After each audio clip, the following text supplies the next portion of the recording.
असद साहब, असद साहब आराम से। आप लगातार आवाज बुलंद करते चले आ रहे हैं। आपको लगता है कि वैसी साहब बाइट आगे, आगे बाइट आगे, थोड़ा आगे, थोड़ा आगे हो जाओ सर अभी ठीक है, यहीं दे दीजिए। अरे रुक जाओ, यहीं कर लीजिए, नहीं आगे नहीं, आगे चलेंगे बस, ठीक है। चलो बाइट ले लो,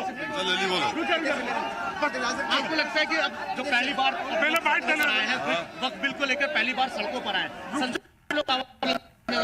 आगे की क्या रुक जाओ। अभी तय करेगा, पर्सनल बोर्ड तय करेगा क्या प्रोग्राम आगे करना है, मगर अनकॉन्स्टिट्यूशनल और इससे कोई फायदा वक्त का नहीं होगा, नुकसान करने ला रहे हैं। और इससे गैर जरूरी के हिंदू मुस्लिम के झगड़ा के बढ़ाने के लिए हुकूमत ये बिल ला रही है। चलते रहो, चलते रहो। जगदम्बी का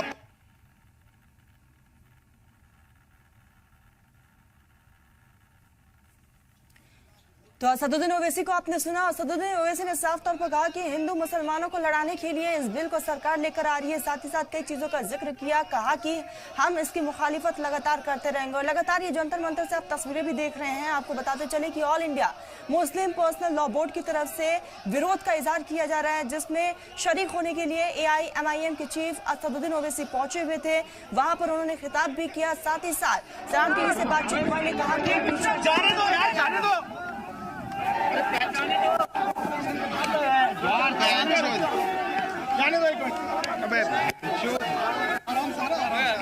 ए माइक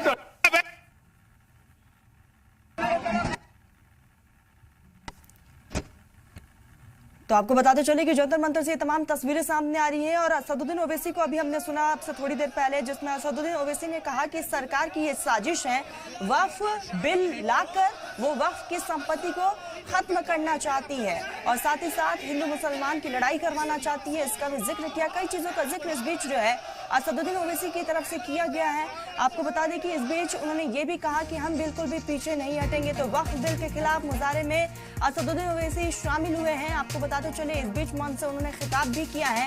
वक्फ बिल के खिलाफ मुजाहरे में ओवैसी शामिल हुए। कई लीडर्स इस दौरान वहां पर मौजूद रहे और अपनी बातों को रखते हुए भी नजर आए। और आपको बताते चले कि हालांकि अब देखने वाली बात कि इस पूरे मामले को लेकर, क्योंकि लगातार रिएक्शन सामने आ रहे हैं और इससे जाहिर है कि एक कदम भी पीछे हटने को तैयार नहीं। तो all India Muslim personal law board के मुजाहरे में कांग्रेस भी शामिल हुई, AIMIM के चीफ असदुद्दीन ओवैसी भी शामिल हुए, यानी कि कई राजनीतिक यहाँ पर नेता जो है वो पहुंचे हुए हैं।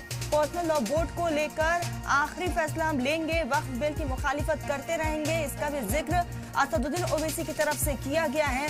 तो वक्फ बिल के खिलाफ मुजाहरे में असदुद्दीन ओवैसी शामिल हुए, जिसमें सलाम टीवी से बातचीत करते हुए उन्होंने कई चीजों का जिक्र किया।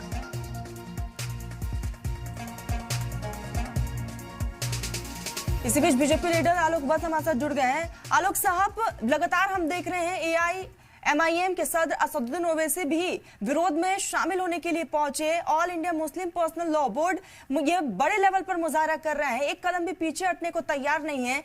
क्या लगता है आगे किस तरह से रणनीति को अपनाया जाएगा? क्योंकि लगातार सरकार की तरफ से कहा जा रहा है कि मुसलमानों के हित में ये बिल है, लेकिन मुसलमान विरोध लगातार कर रहे हैं। किस नजर से देखते हैं इसको? देखिए रनम जी, ये वो लोग हैं जो वक्फ बोर्ड के जमीन को कब्जाए हुए हैं और अपने हित में उसको इस्तेमाल करते आ रहे हैं। आज उनको लगता है कि अब ये चीजें खत्म हो जाएंगी और गरीब मुसलमानों के लिए जिसका इसका गठन किया गया था, जो इसका मुख्य उद्देश्य था, और महिलाओं के लिए उनकी तरफ ये सारी चीजें होने लगेंगी। तो इसलिए, और रही ओवैसुद्दीन साहब की बात, तो ये तो चीप पॉपुलैरिटी के प्रतीक बन गए हैं। जहां कहीं भी इनको लगता है कि भाषण दे के मेरा कहीं टेलीविजन पर चेहरा चमक जाएगा, ये जरूर शिरकत करते हैं, लेकिन उससे ज्यादा मुसलमानों में इनका कोई वजूद नहीं है। ये वन मैन आर्मी है, वन मैन पार्टी है। वहीं से ये हैदराबाद तक सीमित है और कुछ जगहों पर उन्होंने छिटपुट कुछ करने की कवायद की, लेकिन मुसलमानों ने उसको आत्मसात नहीं किया। वत्स साहब, कई आरोप सरकार पर लगे हैं। जब JPC की मीटिंग हो रही थी उसमें भी ये आरोप लगाया गया, AIMIM हो या फिर तमाम जितने भी उसमें मेंबर शामिल थे, उनका ये आरोप लगाया गया कि मुसलमानों को सुना ही नहीं गया। देखिए, लोकतंत्र में मेजॉरिटी की बात होती है और वक्फ बोर्ड में 22 आदमी थे, लगातार कितने राउंड की मीटिंग हुई, इन्होंने लंच डिनर सब इकट्ठे किया और तरह तरह के काम किए, और उसके बाद जब इनकी बारी आई तो 22 आदमी में 16 आदमी ने दस्तखत किए, मेजोरिटी ने दस्तखत करके उस बिल को पास किया। तो फिर इसमें दिक्कत कहाँ है? कहा वही बात है कि कहा यह जा रहा है कि जिस पॉइंट को रखा गया था, चाहे वो AIMIM की तरफ से रखा गया हो या फिर दूसरे लीडर्स की तरफ से जो पॉइंट्स रखा गया, उस पॉइंट को तो उस मीटिंग में शामिल ही नहीं किया गया, उस JPC के रिपोर्ट में शामिल किया ही नहीं गया। मुझे एक बात बताइए, जिस समय ये JPC की मीटिंगें चल रही थी, कभी आपने देखा इन लोगों को कि इन्होंने प्रेस में या टेलीविजन पर आके कहा हो कि हमारी बात नहीं सुनी जा रही है, या कभी इस्तीफा दे देते कमेटी से? तो लंच डिनर सब इकट्ठे करते रहे, हंसते बोलते रहे, गाते रहे, और अब राजनीति करने के लिए बाहर आके नाटक कर रहे हैं। क्यों नहीं इस्तीफा दे दिया इन्होंने JPC के बोर्ड से? हाँ जी, मेरी बात नहीं सुनी जा रही है, मैं इस कमेटी से इस्तीफा देता हूं। तो आप लोकतंत्र का खिल्ली उड़ा रहे हैं, मजाक उड़ा रहे हैं।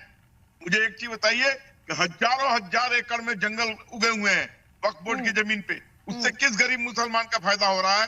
किस गरीब बेवा मुसलमान का या महिला की उसका हो रहा है फायदा? सांप बिच्छू का घर बना के अपने हजारों हजार एकड़ रख रखे हैं, और कहीं कहीं आपने कब्जा कर रखा है।